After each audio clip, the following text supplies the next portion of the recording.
Hi, I'm Janice Pettit, and I'm here today talking with Cathy Hunt. Cathy is a partner in the Raleigh divorce firm of Gailor, Hunt, Jenkins, Davis, Taylor, and Gibbs. And we're having a conversation about a very difficult topic. What do you do when you're blindsided by a cheating spouse? Welcome, Cathy. Thank you, Janice.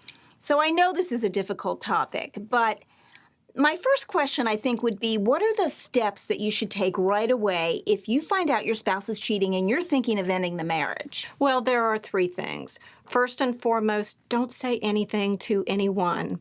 Second, gather your evidence, text messages, emails, social media.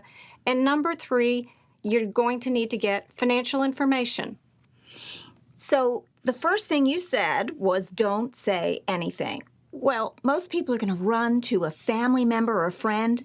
Can't you do that? You can't do that in circumstances like this. This is a very delicate situation that could affect custody. It could also affect alimony. And so you need to gather your evidence, and you don't want to increase the risk that your spouse may be suspicious that you're suspicious. And so you just really need to gather your evidence and keep it to yourself for the time being. So what kind of evidence do you need to begin to gather? Well, there are a number of things, but a good place to start is with the phone records. Phone records will tell you who that spouse has been talking to and when. I know in our cases, we often find the same number is repeatedly called or texted, very often in the wee hours of the morning or when you're not home. And so that's a really good place to start.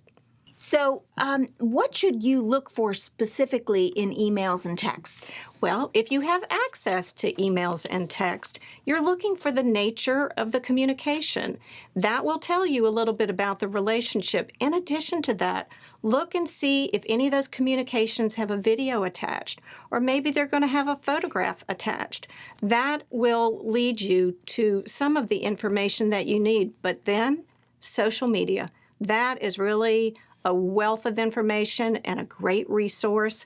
So you may want to look at your spouse's social media, or you may want to look at the person you suspect of cheating with your spouse, or you may look at a third party.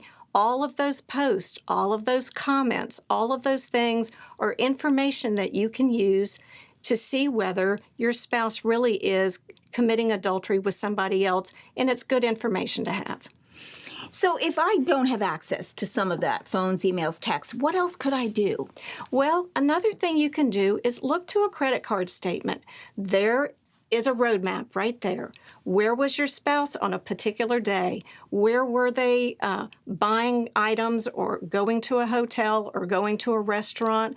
This may lead you to more information. You can follow up on it. Perhaps if it's a hotel charge, did that charge look like it was really just for a hotel room, or was it possibly including a restaurant charge, a spa charge, a room service charge? So it's a good place to start to get information or to gather evidence that you may need to protect yourself in the event that you get divorced.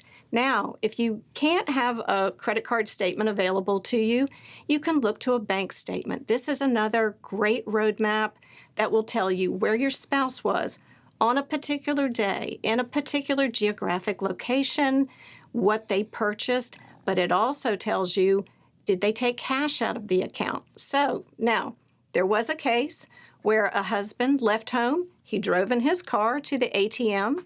He took money out of the ATM. He Ubered over to the strip club. He engaged in those activities there, and then he Ubered back to his car and drove home to his wife and family. Now, the story that he told his wife is very different than the story told by that bank statement and those ATM charges. So it's just another piece of information for you to use in the event that you need to protect yourself when you're getting divorced. Very interesting. Great advice.